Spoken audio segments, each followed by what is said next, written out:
Você aí, você faz uso ainda de benzodiazepínico? Vamos lá para esse vídeo para poder entender?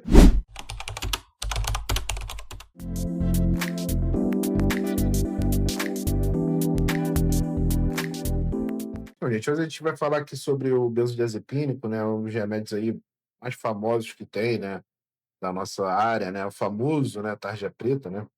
E eu queria tentar fazer entender, né, quais são os problemas em relação a esse remédio que ainda é muito utilizado no país aí, e a gente ouve muito, né, às vezes a pessoa, nunca fez o tratamento, mas já tomou, né, isso é muito comum, né, a gente pergunta qual remédio a pessoa já tomou, mesmo ela não fazendo tratamento, esse ela já tomou. Né, então é um problema muito grande aí que para mim é até um problema de saúde pública mesmo aqui no país, né, então vamos lá para tentar entender os problemas desse tipo de remédio. Então gente, o que que são os benzodiazepínicos, né? Benzodiazepínicos são sedativos, né, que, foram feitos ali nos anos 60, né, e acabam que por esse efeito sedativo ele é usado também como um ansiolítico, né. Ele acaba potencializando o neurotransmissor GABA, né, e us e é usado aí para ansiedade, para insônia, para convulsão, epilepsia, né. E qual é o mecanismo de ação no cérebro, né? Acaba ligando-se aos receptores GABA, né, aumentando a entrada de íons cloretos na célula, né.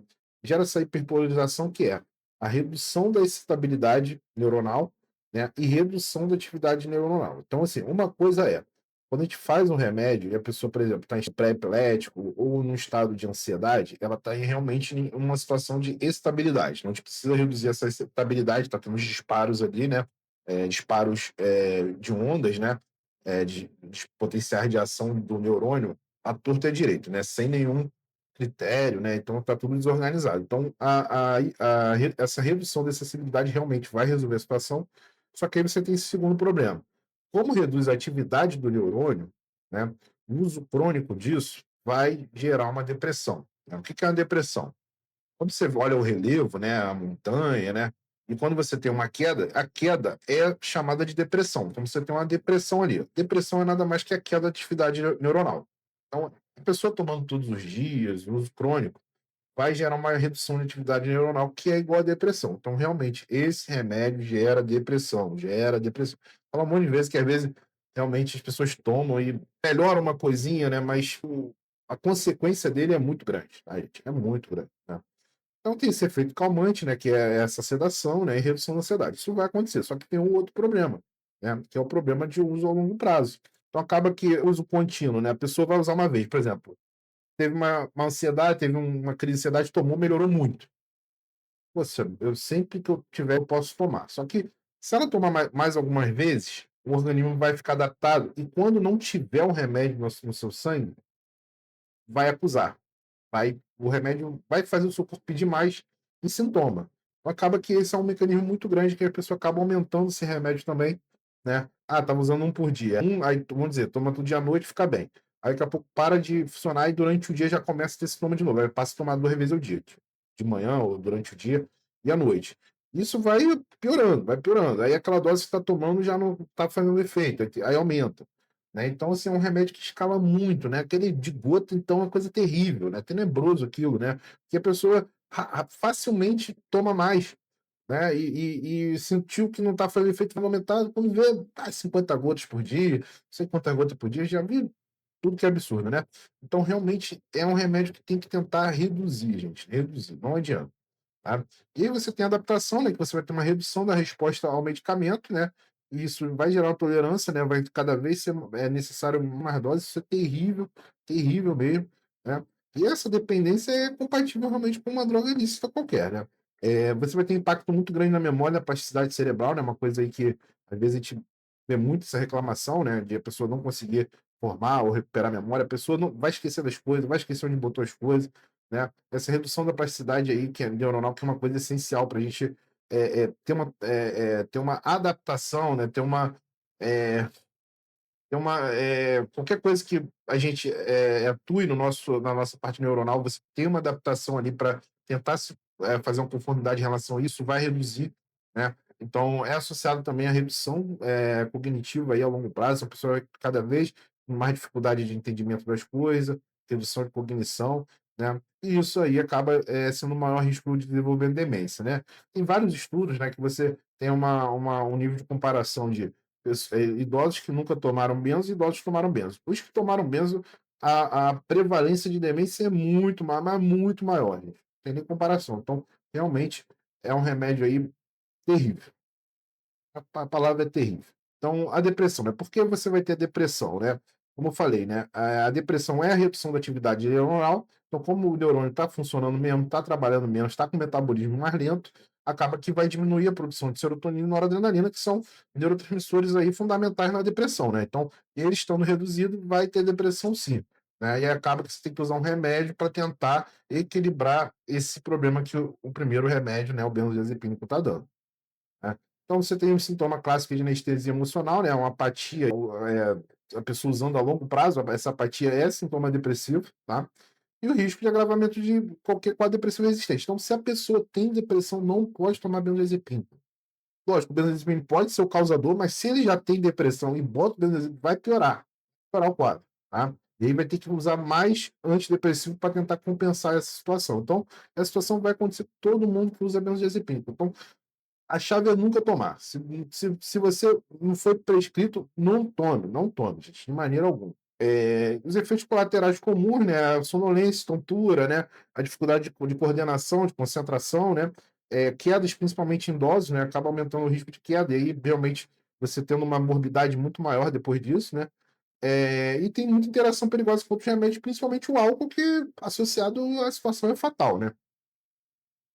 Os dados alarmantes, né. Fala aqui que é 2%, né, que usam benzodiazepina crônico, eu acho que esse valor é 10 vezes maior. Eu acho que quem usa esporadicamente deve ser uns 50%, tá. É muito comum a pessoa que já usou. Né. Quando eu atendo, assim, às vezes a pessoa primeira vez que a pessoa faz um atendimento psiquiátrico, né, nunca teve uma prescrição, mas já tomou esse remédio. Então, assim, é impressionante, né, como isso é entranhado na cultura, né. A pessoa, sei lá, a mãe toma, aí vê o filho ali se sentindo mal, aí vai dar, né. Então, assim, comum, muito mais comum do que vocês pensam, e realmente é um problema aí pra gente, né. Teria uma recomendação, né, de se usar aí por até 4 semanas, né. Isso é muito comum, né, porque, assim, na psiquiatria, né, quando a gente começa um antidepressivo, e a pessoa nunca tomou, é muito comum a pessoa ter um pouco de ansiedade primeiro para depois melhorar, né. Então esse efeitozinho, com o benzodiazepínico junto, isso ameniza. Então muitos psiquiatras, por muito tempo, até hoje mesmo, às vezes a gente vê uma receita inicial, você tem um antidepressivo junto com um benzo em dose baixa para tentar amenizar isso. Mas assim, eu prefiro fazer diferente, já tem muitos anos que eu faço diferente isso, né, que eu não prescrevo benzo, eu só prescrevo benzo para retirar, todos os meus pacientes sabem disso, eu prescrevo para reduzir, para retirar, para enfim, nunca para adicionar, né, do zero, assim, eu nunca inicio, né, isso já há muitos anos mesmo, né, e eu acho assim que essa coisa ainda está entranhada ainda realmente nos psiquiatras de passar o benzo junto com o antidepressivo, sempre no começo. Só que o problema é que, assim, tem uma chance dessa pessoa não conseguir retirar em curto tempo isso, e acabar tomando cada vez mais tempo, e até tá, pior está pior do que a situação inicial. Então, realmente, eu não indico nunca, né? Eu prefiro fazer doses manipuladas, doses mais baixas dos remédios, para a pessoa se adaptar, não ter esses efeitos que podem ter mesmo, né? E com o tempo a gente não precisar desse tipo de remédio, né? Então, 100% das pessoas que pararem vão ter abstinência, então é realmente terrível, né.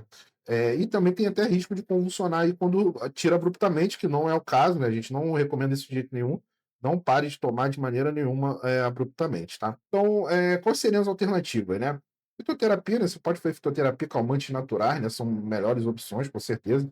Pode usar até o canabidiol THC para o sono, né, porque geralmente a pessoa usa muito devido à insônia, né, então, é um remédio que sabe que dá um sono leve, né, mas a pessoa fala: "Ah, eu apago". Não, esse sono é um sono extremamente leve, tá. É um sono que não é profundo, tá, ele é leve, né.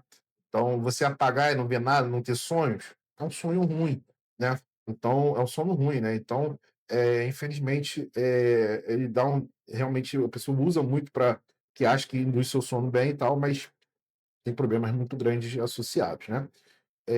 Então é importante fazer terapia não farmacológica, né, como TCC, Mindfulness, né, e com qualquer controle de estímulo, né, e ter uma supervisão médica para um desmame gradual, né, e monitoramento rigoroso da situação. Tem que desmamar, gente. Porque, assim, eu sempre falo isso, qualquer remédio, o nosso organismo vai cada vez mais se adaptar a ele e ele vai fazer menos efeito. Então a tendência natural de qualquer medicação é você aumentar. Esse remédio aqui é muito, muito mais verdadeiro. Então acaba que, se você não fizer nada, você vai ter que aumentar para ter o mesmo efeito, e isso a longo prazo chega numas doses absurdas que a gente vê por aí, né. Então sempre tentar estar bem, associa alguma coisa natural e tenta reduzir, que é o melhor caminho para você, né. Então, gente, uso consciente, né, gente? Tem que ter uso consciente, né? Eu não tenho mais, assim, recomendação consciente para esse tipo de remédio. A consciência para mim é reduzir, começar a fazer. Não precisa ser rápido, pode ser uma coisa gradual, lenta, até porque tem vários anos que você toma isso, né? Então não dá para de uma hora para outra parar, mas reduzir sempre, né? Sempre ir nesse caminho e ter outras opções ali melhores, né?